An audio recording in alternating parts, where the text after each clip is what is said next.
What's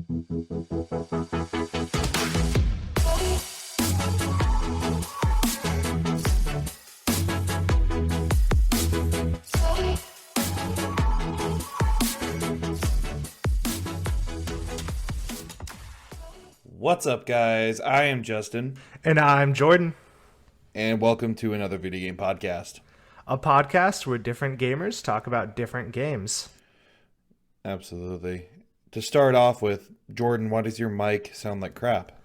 It sounds like crap for a number of different reasons, but the first one is because I am a brand new, straight white male homeowner.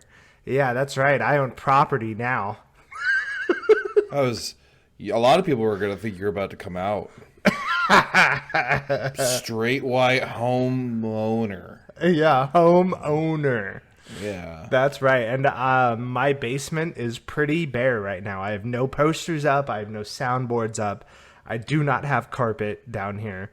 So I'm sure it's just super echoey. And I apologize now. It will get better. Bear with us. Bear with us. I hope it gets better. I promise I will do things about it.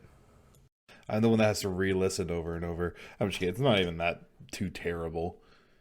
Justin, how have you been, dude? I feel like I've had so much going on. You've had so much going on. I mean, how's life, dude? How's life treating you? It's good, man. I mean, I'm just continuing the grind of school and work and home life, but yeah, it's been like a week, 2 weeks since we talked. You and I used to be in the same room every day at work and be able to talk about what we're going to do in the podcast, and now you're so far away. I know, dude. I'm like an hour drive. Is your work extending hours? Mine is. Yeah, next month. Yeah. Or the month after, I think. I can't remember. I'm not excited about it, let me tell you. Well, it's a good thing you asked me to be a reference for a job application, so maybe you won't even have to put up with it. That's a secret. Don't tell. Okay. I know. Hopefully, that's the goal, anyways. But yeah. Oh, and I have my son here, dude. My son is asleep upstairs. Hopefully, wake him up. Wake him? No, dude. No. Let's introduce him. Absolutely not. We can do it next time. I promise. We are not waking him up right now. We're trying to establish. Listen, dude.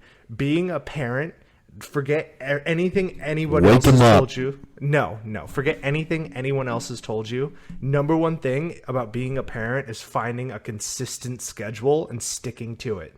All right. His bath is at 8. He's in bed asleep by 9. That's the plan. We're sticking to it. God, I'm bored.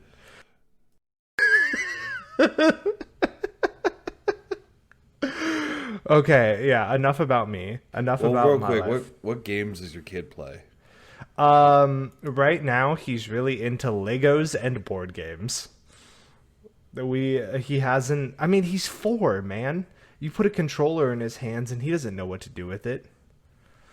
He's dabbled in Mario Kart. I'll give him that. If you want to expose your son to the internet, I'm not sure I do. This out. Mini episode about board games with your child as the guest. Dude, that would actually be awesome. I would be 100% down to do that.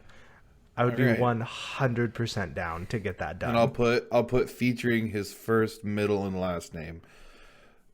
No. Yeah, just throw his social security number in there too. Fucking asshole. Probably like Cat and Redbeard Jr. or something. Justin, what game are we doing today? Let's get into it. Yeah, we're talking about Mass Effect, one of my favorite game series of all time. I have never played this game. What a surprise. Surprise, surprise. That seems to be like the consistent theme of our podcast. Yeah, we don't play each other's favorite games. No, not at all. I will say this game does look very interesting. I honestly think I was intrigued.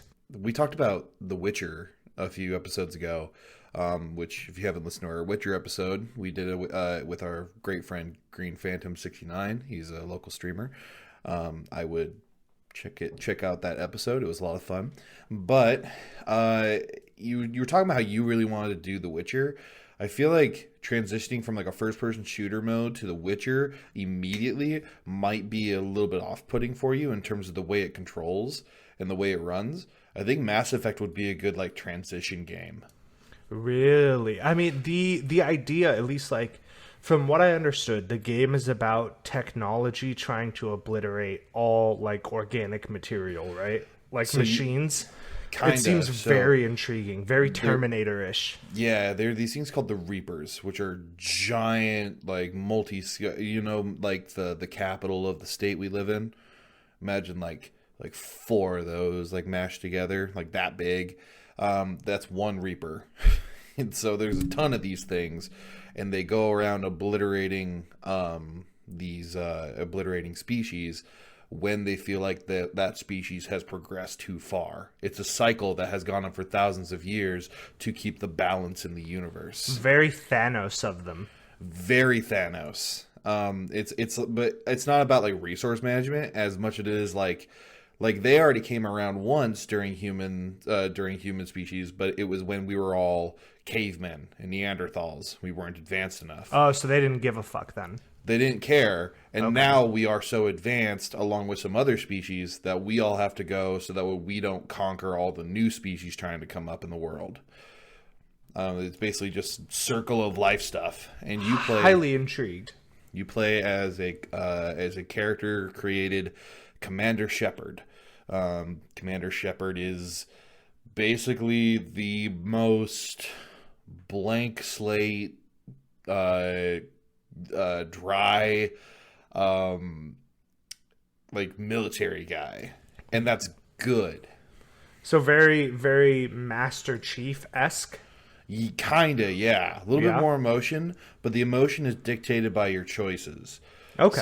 So like that's what I like about Commander Shepard a lot, is that even though he's like military and he's kind of dry, a lot of good stories are written in a way where the main character doesn't have a lot of personality traits, so that way you can project yourself onto them.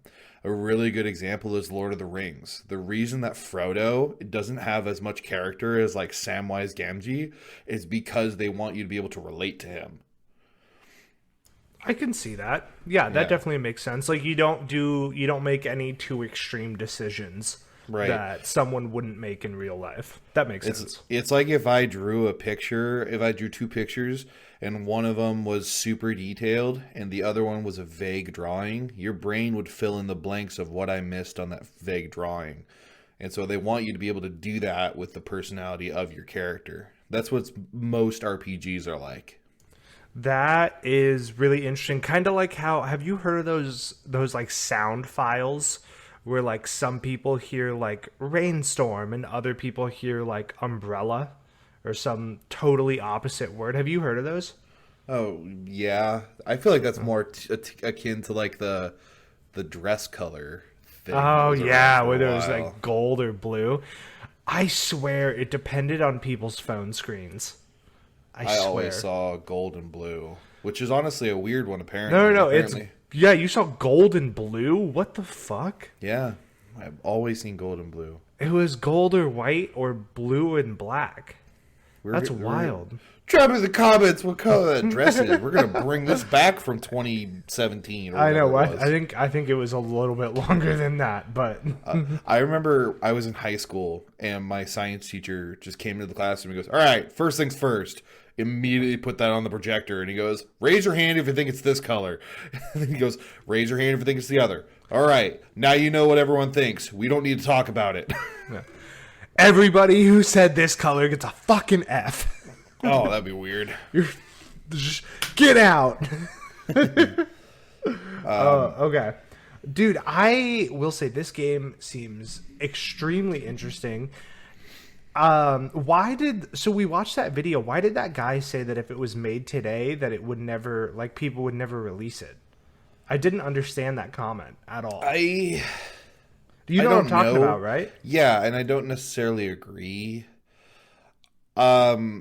It's weird. It's a weird comment that they made because I think like a lot of the RPGs that we're starting off with in this show, it's kind of it's a landmark, and whenever you make a landmark video game, it becomes a trendsetter for a lot of things going forward.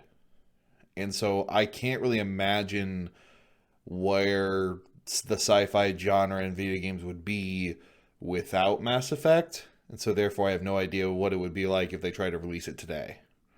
So like it's just really like unfathomable. Like I don't understand the concept of what he was saying. Yeah, I mean, maybe it was because like the story? Like the story's getting too real because something like Neuralink exists. I know Neuralink freaks a lot of people out. Well, AI has been a thing in movie games, still is. I don't know. It does Mass Effect does attack like racism and biases towards other races, but in kind of a backwards way. It's not about black or white. It's about species, different species, and some species are wary and suspicious of others and have hatreds towards each other.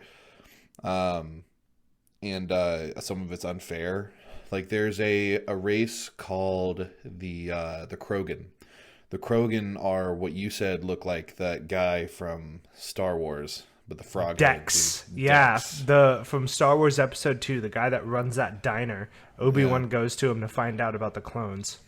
Yeah, those guys are the Krogan. They are mean sons of bitches. They like to charge into battle. They love to fight. They're very skilled warriors, and they're usually not like covert. They are very run in with a shotgun, and they can take a lot of damage. They're tanky boys. And there are two other races, the Turians and the Solarians. The Turians are known for their fantastic military ops and great tactical brains, and the Solarians are known for their science and their science. They're pretty wimpy. They're little lizard dudes, but they're very smart. They teamed up together and made what's called the Genophage, which is basically they made every single female Krogan sterile, trying to like limit, because they didn't want the Krogan to get out of control and start a big war. Okay, I can definitely see that. And that's the beauty of the game, Jordan. There are choices in this game, and we'll talk a lot about those in this episode. Yeah. And what you just said is perfect because it's all the choices. One of the questions we have is, do the choices really matter? Yes, they do. They do make an impact in some aspects, but every single choice is a choice that anyone could see one over the other and be like, that's the right one, and someone else could say that's the right one. Well, I mean, like, I understand their logic, not that I necessarily agree with sterilizing half of a population. No, sure. But I mean, like, there's a choice and this is obviously spoilers. You're listening to this, spoilers. In the third game, you have the option to either cure it or pretend that you're going to cure it, just so you get the Krogans on your side for a war. And it's totally up to you. And there are people that think like, oh, I'm not going to do that because they're in a really aggressive race and I don't want them to get out of control. And then there are also people that believe like, no, it's just morally wrong, so I'm going to fix it. And so it's not right or wrong. Yeah, not to get like too off topic, but that's a huge thing about like hunting, is whether or not hunting is ethical or like moral, because like we're playing God by controlling populations of animals. And like, but then there's the other argument that people don't understand, and it's like for example, if you do not hunt out the wild pig population in Texas and just butcher them, they ruin millions of dollars worth of land, worth of like other animals. Like they're a blight on that state. And it's like, it's two sides to a difficult coin to answer. It's like whether or not you think it's okay to actually control a race. That's a really interesting, mm-hmm. Like, does that actually affect anything in the game, making that decision? Not like gameplay wise, but story wise, absolutely. You know, there's always like that post-credit scene that's kind of gives you the aftermath of everything you had your hand in. And if you cure the genophage, you see that the Krogan population is thriving and they're starting to recolonize and stuff like that. They're they're like doing. When you great say now, so- recolonize, do you mean like us Oh, going to yeah. Mars, or do you mean like the British going into Africa? I Like, should what do say- you mean by recolonize? I should say rebuilding. So I'm trying to remember the specifics of it, but basically they had a civil war on their home planet and just nuked the whole planet. So like they're living amongst rubble. Sounds eerily real. They're mean sons of bitches, and they're really relatable. They're really cool. They're probably one of my favorite. They're easily probably my second favorite race in the game. Putin, I know you're listening to this. Like, let's keep it in our pants, okay? Let's Biden, you too, buddy. I know you're getting a little senile up there, but let's just listen. Everybody, put down the weapons. This sounds a little too scary. Yeah, that's what I wanted. I wanted politics in my podcast. Dude, okay. I cannot be the only person who is I don't know if this is my actual opinion because I have not played the game. So this opinion does not matter, I guess is what I'm saying. Is this game a Halo ripoff? It seems No. very Halo-esque from the brief footage that I saw. You could consider like the architecture and the weapons to be inspired by Halo. Definitely, there are some things that are inspired by Halo. Like there's a place called the Citadel, which is this giant spaceship. But it's like a whole. It's kind of hard to explain, but basically it's a place where people live. And when you're on there, there's like a projected sky and all this kind of stuff, which is very similar to things you To see the in Halo, like to the the Halo. Halo and Halo, Right. yeah. And so you could take inspiration from there. And there's probably some aliens that obviously they're pieces taken from them and all that kind of stuff. But every other aspect from the actual shooting to the story is nothing like Halo. The shooting I would akin more to like Gears of War style, where it's a cover shooter. It's a third person cover shooter. Okay, a cover shooter. I get that. I think I was thinking Halo because of the artwork and like the art style, because of what you said about Shepard being a lot like Master Chief, and then also because of like all the blue HUD is very Halo-esque. Like you know what I'm talking about? How the heads-up display in Halo is all blue, and yeah. Yeah, for sure. No, it's obviously it's very inspired by Halo in terms of the actual art look of it, but it's nothing like it in terms of its story or gameplay. BioWare has not always been, they're not anymore, unfortunately, but they were the kings of story games. They were the outstanding creators, some of the best. They made Knights of the Old Republic, Mass Effect, Dragon Age, some of the best story games out there. And then that crown got taken from them and was put on CD Projekt Red's head, and now it's been taken off of them, and we have no idea where it's going. Can I throw a suggestion out there? Who at least of a studio that I think has earned it. No, not EA. You ready? You ready for this? Who's it? Rockstar. I think in terms of story-based games, they are doing phenomenal. GTA 5, incredible. Did you play Red Dead Redemption 2? Yeah, incredible game. Oh, incredible. why haven't we done an episode yet? I don't know. Maybe because I've never finished it. I've gotten about 3/4 through the game and then stopped. But it's an incredible game. We should definitely do an episode on Red Dead Redemption. Oh, for sure. But I forgot where we were. We were talking about like the kings of story games and Oh yeah, how it BioWare. used to be BioWare and it's kind of moved around and This like Knights of the Old Republic put it in the eye of people, but like it was Mass Effect that like cemented their status as amazing story game makers. has it made you cry? Yeah, Yeah, you cried Yeah. playing Mass Effect. There you go. That's how you know it's a good one. I've cried at 2 spots, I think.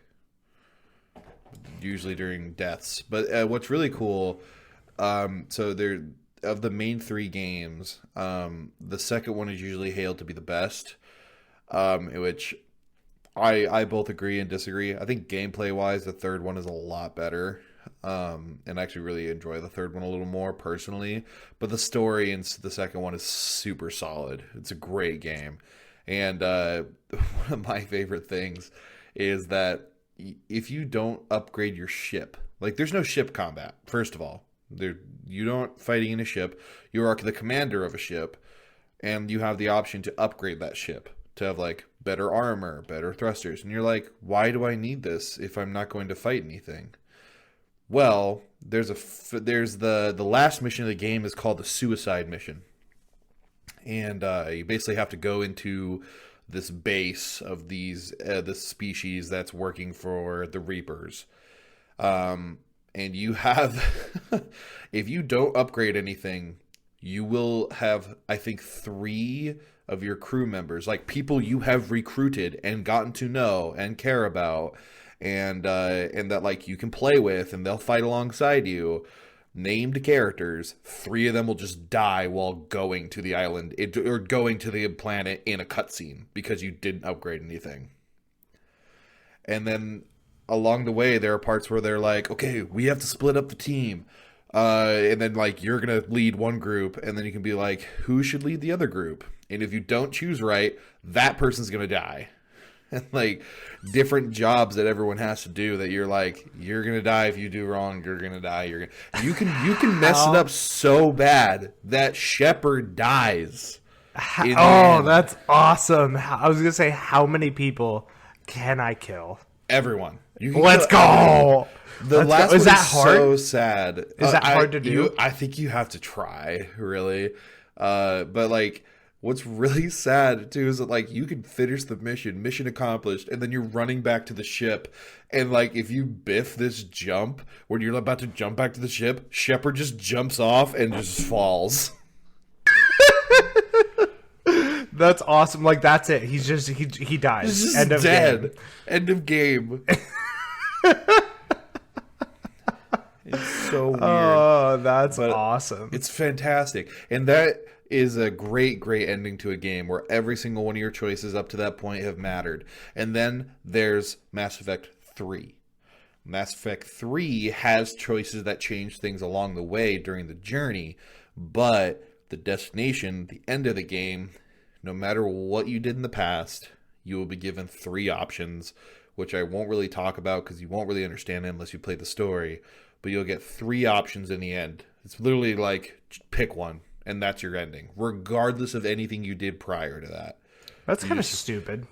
Yeah, there was a lot of anger about it. That after 3 games worth of decisions, and like my decisions in game 1 will progress to game 2, and will progress to game 3. I was going to ask about that. So, like, your decisions really matter over multiple game.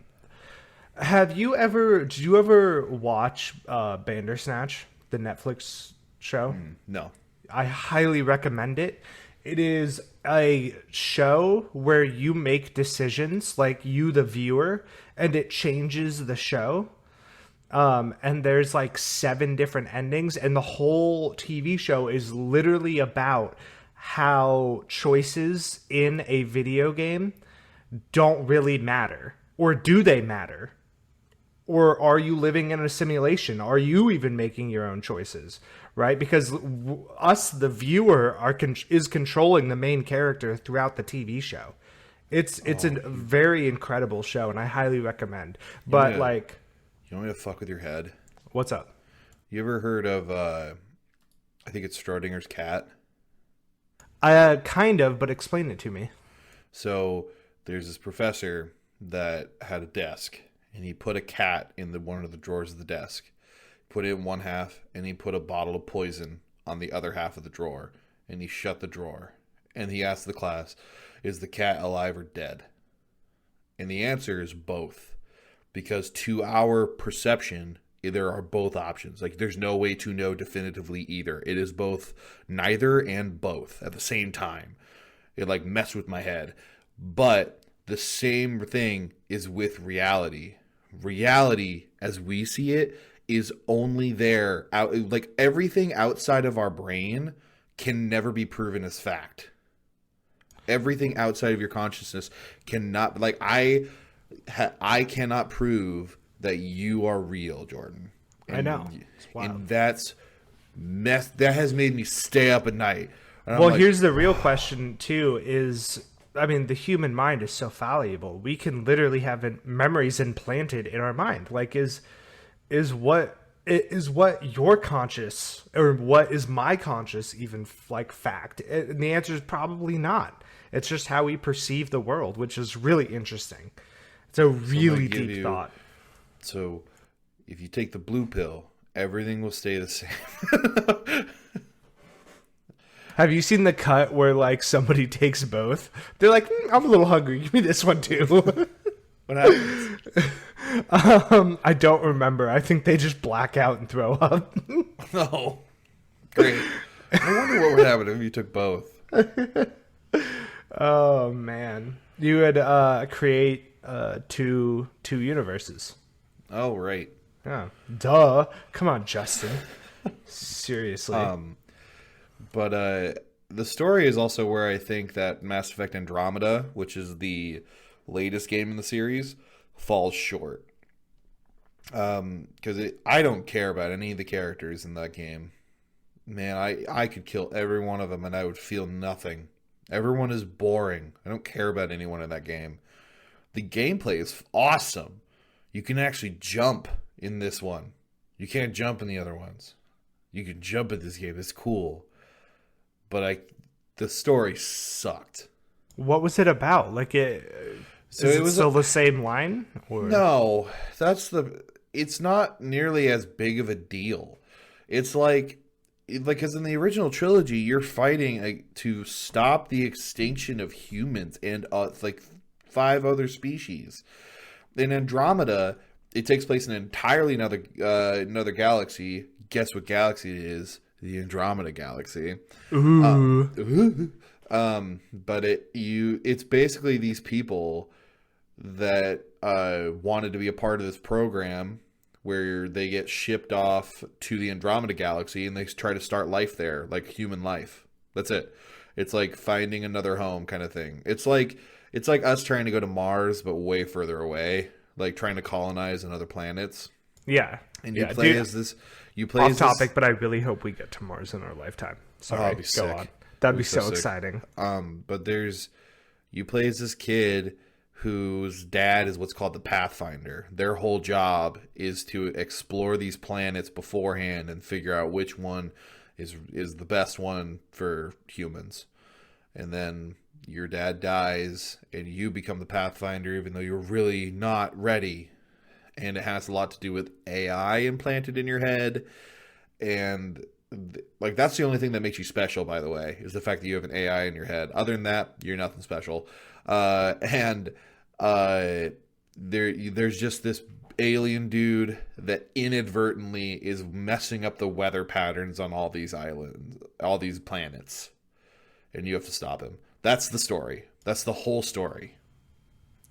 Okay. I mean, it still sounds somewhat interesting, but not nearly as cool as the other 3. Right, exactly. Yeah. It's like, oh, yeah, I'm finding a home. Why are we here? Did the human race die? Oh, no, I saved it in the earlier games. Why are we doing this? Like, why am I here? And like I said, I'm like, man, I really don't care if the human race, if the humans that we brought to this galaxy don't make it, I don't care. Who cares? It's fine. Whatever. Yeah, it's fine. None of the characters mattered to me, and I think that they were all really lame and cardboard, and it was just bad. It was just they were trying to make all these personalities that were all cool, but I'm like, I've already seen these personalities, and they were done better. Yeah. I feel like that is like a folly of video games. Is like, there's a lot of games out there that either have really good combat and terrible stories, like COD, for example. Great combat, stories that nobody even remembers. Super common. or you get games with incredible stories and terrible combat. Happens all the time.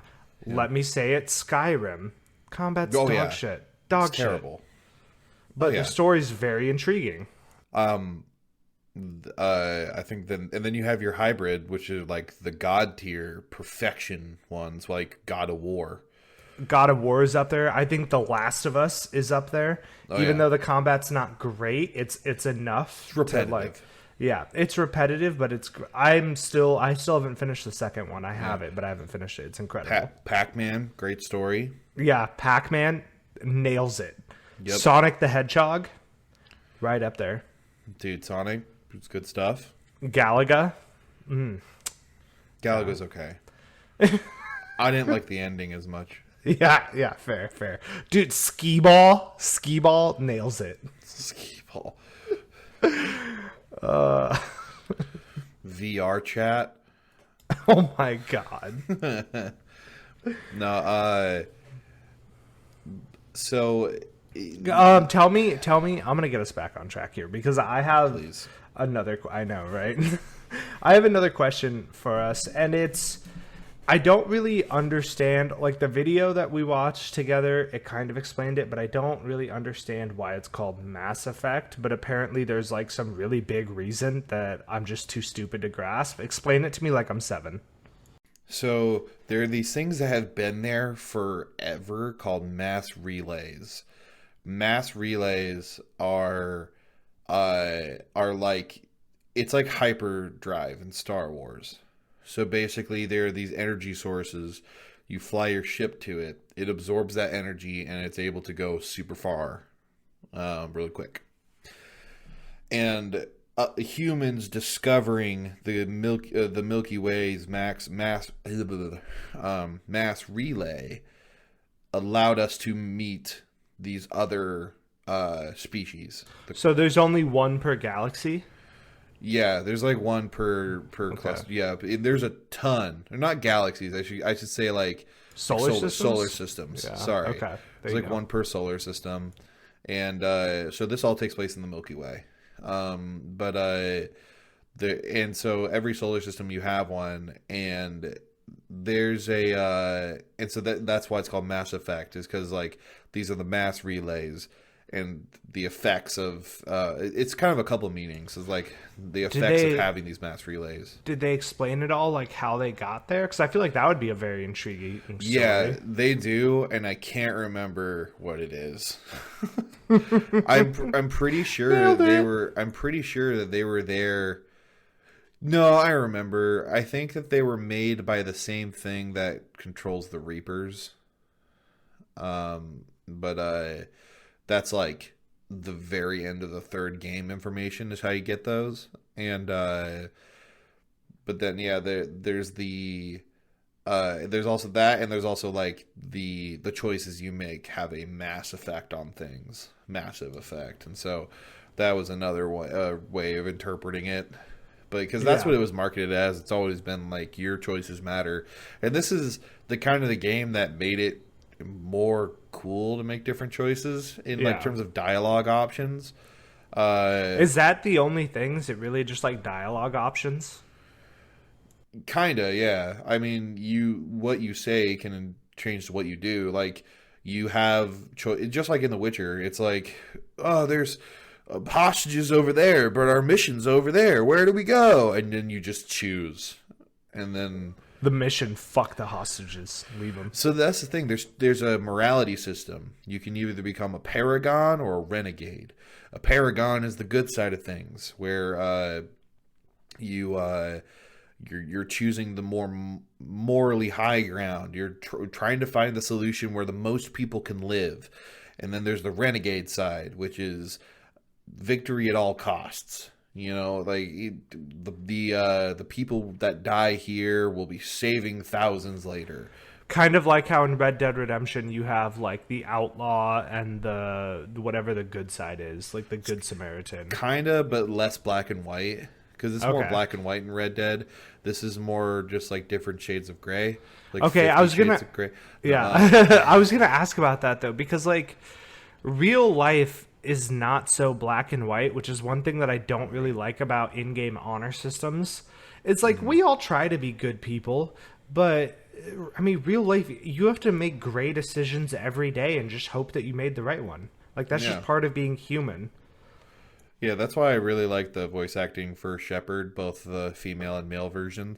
It's because they can really sell it pretty well no matter which one you choose. Like they can both sound like hard ass military commanders, which is like the renegade way, where we will do whatever it takes to win. More stern, firm grip, tight crew. And then there's the Paragon, which is like I'm gonna be everyone's friend and try to make everyone get along and all that kind of stuff. I naturally usually went the Paragon route, and it could also change how you look. Like if you choose the Renegade route, your scars will show a little bit more. They can start to glow red. And then if you went the Paragon route, you heal a lot better. It's where eventually you're not so rugged looking. Okay. That's kind of cool. That's a cool effect.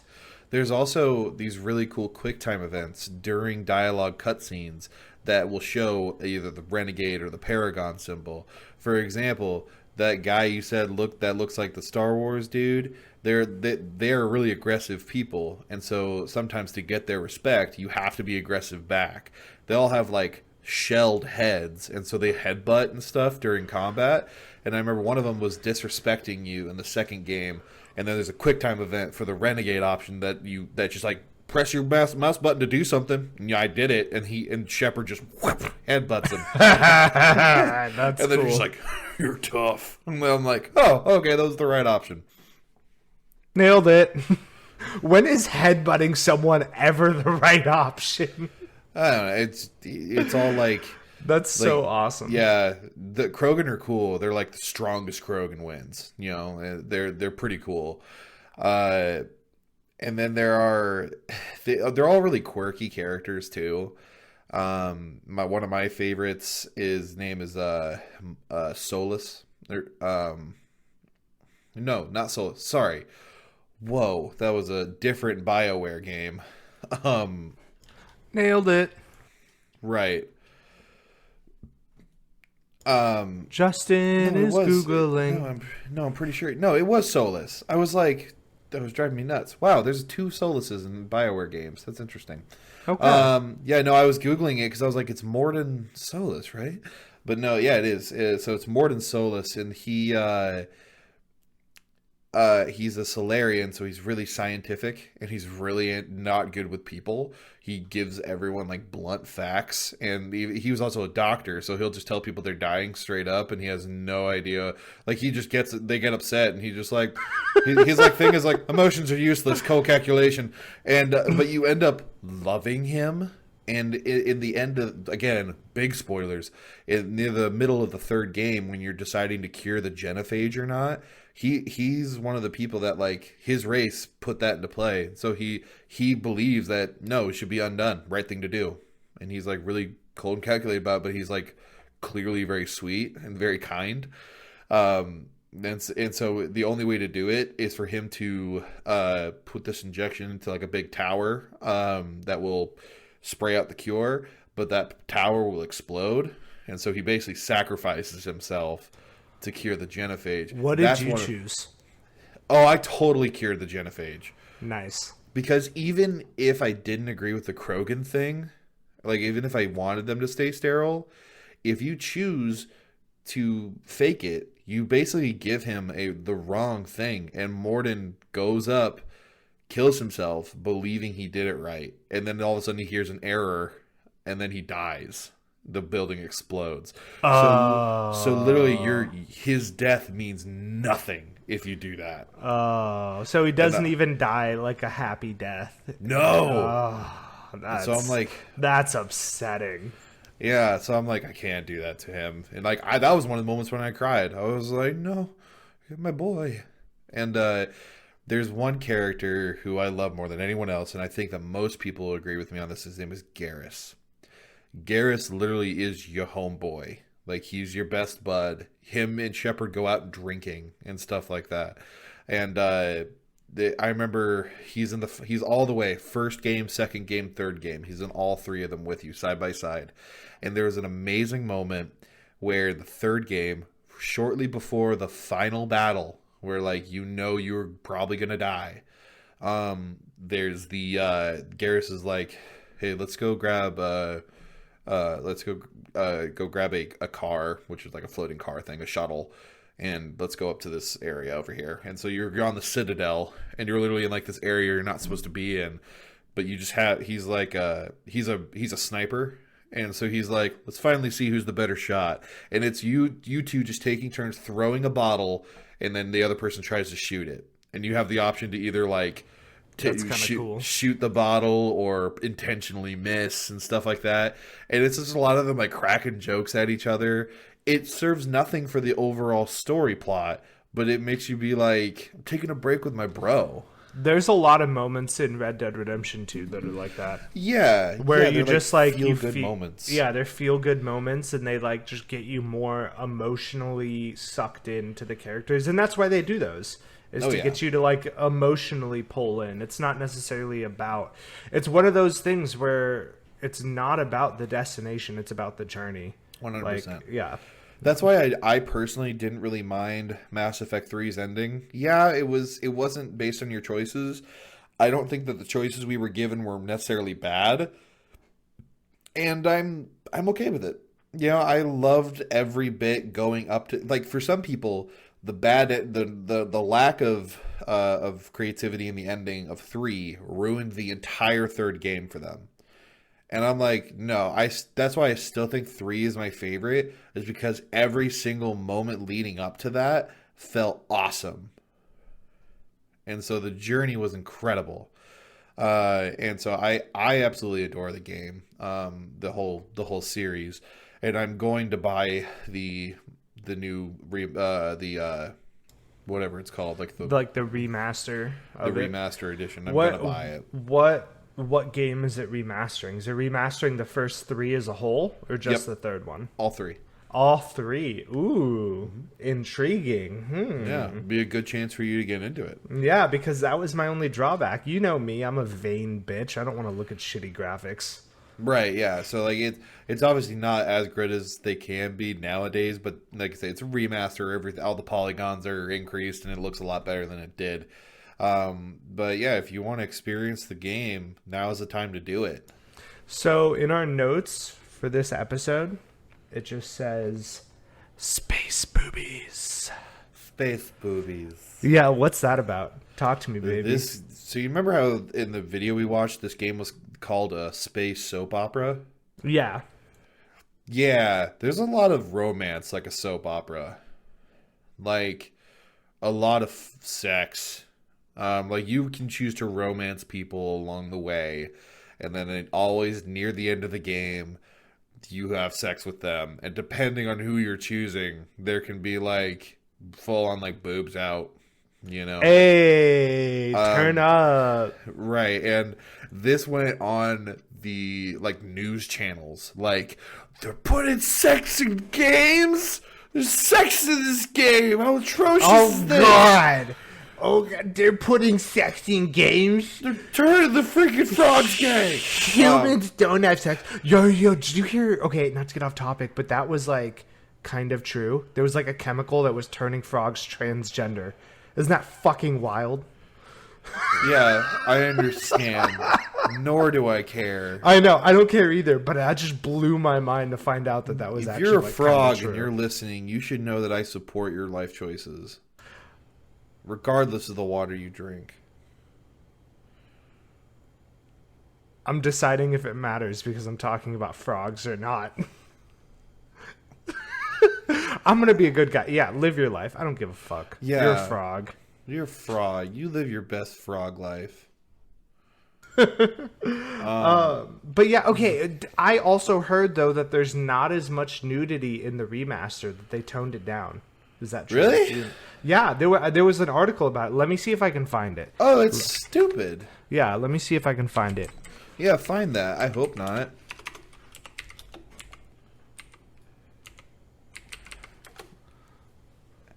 And like I've never really looked at the sex scenes in this game and been like, oh, that's hot, because like it's really weird because it's not the best animation and it's just kind of awkward looking. But they did their best with it. I mean, it's weird, but I mean, I'm looking it up right now, and I don't know what I found specifically. I feel like I'd see a lot more articles about people being upset about it. I think it was just the only. Are there naked characters? The only thing I can find is that they put less nudity into the third one. Okay.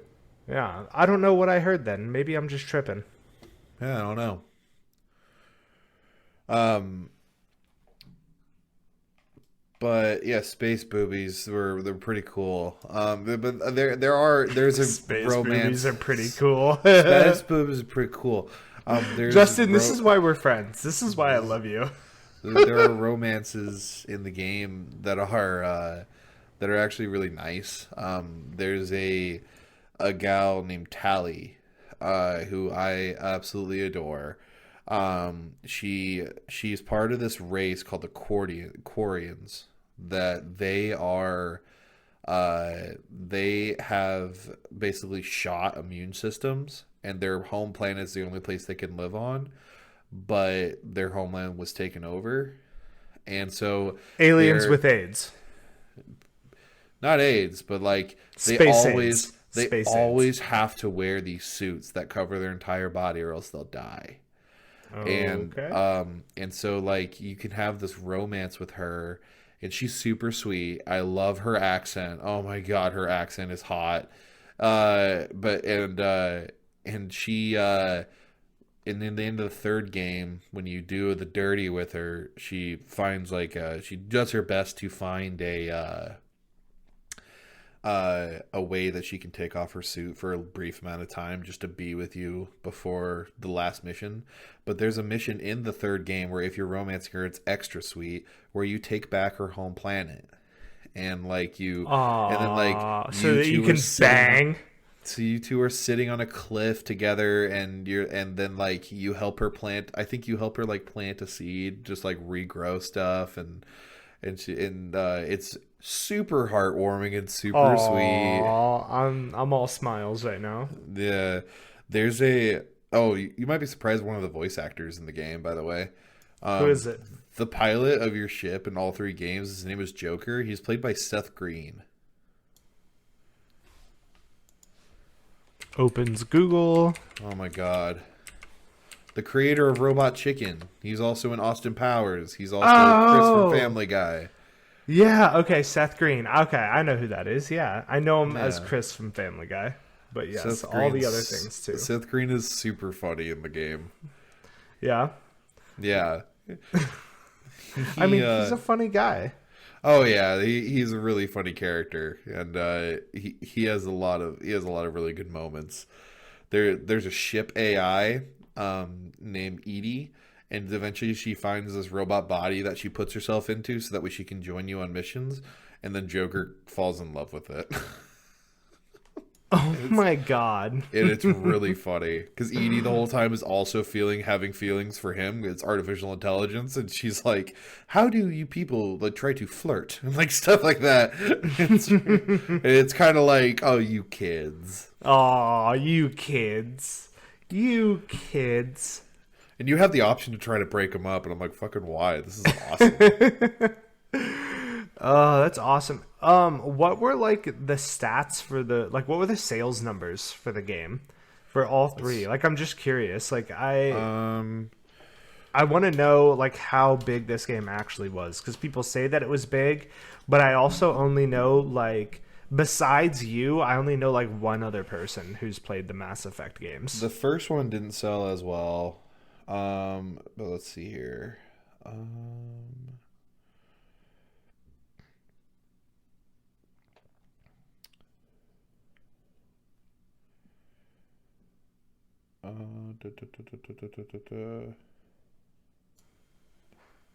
Anything? Kinda. Just Mass Effect. Which puts exclusive club franchise sold. Mass Effect 3. Well, it's part of a rare case where the franchise as a whole has sold over 10 million units. Oh, that's pretty. I mean, that's pretty good. When was this article made? Okay, this was posted on April of 2012, so this is an old article. Ooh, that's old as hell. But this is after all three of them came out. This is after right after the release of Mass Effect 3, which was March of 2012. But as of April of 2012, there's Mass Effect 1, which at the time sold 3.05 million units. There's Mass Effect 2, which sold 4.07 million units. And then Mass Effect 3, which sold 1 month after its release, 3.08 million. That's pretty good considering the time frame because not everybody did like digital downloads. Well, I don't think anybody did digital downloads for games back then. My first copy was Mass Effect. I got Mass Effect 2 first, and I got the hard copy at GameStop. Yeah. Yeah, I think that was still a time of GameStop, dude. What joyous memories GameStop brings back. Oh, for sure. I was literally talking to my dad today about how if you could make commissions off of selling video games at GameStop, you know how quickly I'd work there. Immediately. Oh my god. So much stuff. Did you know that I worked for GameStop? No, but I could see it. Yeah, I worked Probably for a really GameStop. crappy job. No, I loved it. I loved it because it was one of those jobs where every day I left thinking like I'm excited to go to work. I don't care, like the fact that I'm making money was just a bonus. I was so excited to go to work and just like talk to people about video games and give them my opinions on video games and bring stuff out for them. There was one night where it was the release of Star Wars Battlefront 2, the recent one, where we were doing like a midnight release and I was working for GameStop at the time. And I dressed up as a Jedi and went to work in full Jedi garb. Tell me another job where that's allowed. I loved working for GameStop. It was such a great time. Such a great time. Yeah, that sounds like a lot of fun. Yeah. Oh, man. It makes me so bad. Like, want to so badly get another job in the video game industry. But that's so hard to do where we live. That's so hard to do. I mean, there's a possibility of us always getting a job in the video game world. I mean, maybe from what we're doing right now, if people help and like it and listen to us and follow us. Come on, guys. Yeah. Oh, dude, it's 10:20. We still have one final question. Good sir. Is it worth $60? Boo, boo, boo, boo. Yeah. My answer is kind of. So what are they going to charge me for the remaster? Are they going to charge me 60 for all three? I think it's 60 for all three, which that's a deal. Yeah, that's a deal. Oh, 100%. Ooh, I might have to hop on that. So like $60 for all three, hands down a deal. $60 for one of them? Now? No. Then yes. Okay. At the time of release, I would have paid 30 for one, 60 for 2, and 60 for 3. Isn't that like among the time though? I mean, because we're talking like 2012 era, right? We're talking still like today's money because I have no real great reference. Well, but when did games start being $60? Didn't they used to be 50? I think for like Xbox, like the original Xbox and PlayStation, they were like 50. If they came out today with modern day graphics, I would pay $30 for game number 1, 60 for 2, and 60 for 3. Okay, that seems fair. So the fact that I can get all three for 60 is a deal, is what you're saying. Correct. Absolutely. Okay. All right. I might have to give it a little whirl. You know? I'm absolutely going to get it. When I do get it, I'm going to live stream it on the Another Video Game Podcast channel. You can follow us on Twitch, Facebook, and YouTube if you want to see me live stream. That was the single smoothest self-promo I've ever heard. You fucking nailed that. That was awesome. Thanks. Jordan, you don't really live stream that much anymore. Dude. You have a platform where you can promote yourself now. I know, that's true. So I do have a page, Captain Redbeard 96 on Facebook. It's been hard lately to find the time to do it, and I want to stream. Like, if I'm gonna stream, I want to stream earnestly. I don't want to stream because, like, I'm just playing video games. Like, I That's want what I'm doing. that, and that's totally fair. And that's totally fair. But it's one of those things where, like, listen, if I feel up to it, and I know that I have a couple hours, I will 100% do it. But as of lately, having a couple hours available has been you're asking a lot of me right now.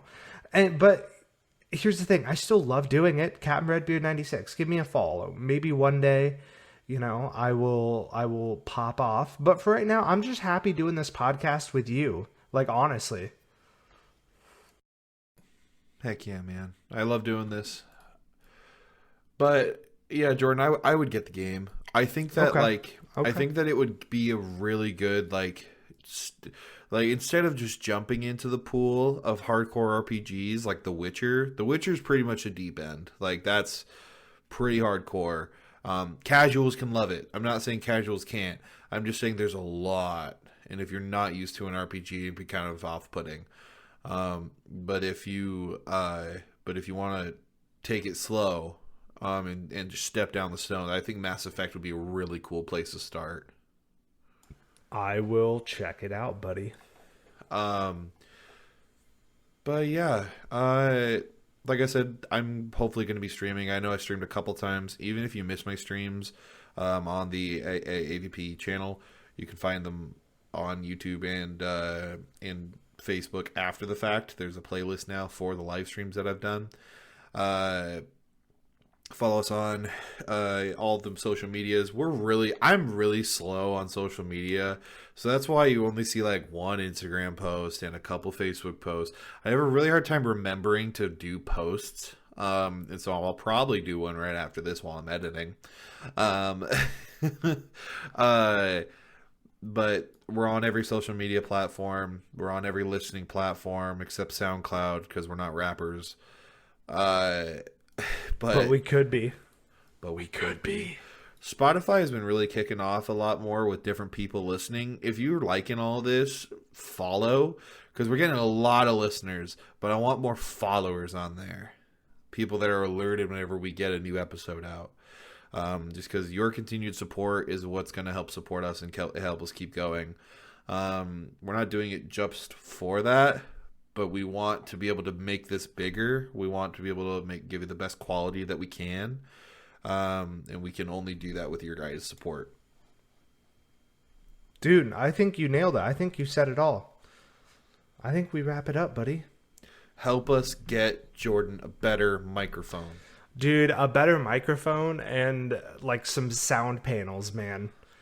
It's bad right now. I can hear it through my headset. It's bad. Yeah, it's rough. It's okay. Well, it'll be okay. You guys might have to put up with this for 1 or 2 more episodes. But yeah. Well, if there's nothing else, do you it. have anything to say? No, say your closing phrase. You're supposed to buy first. All right. See you later, guys. Bye, everyone.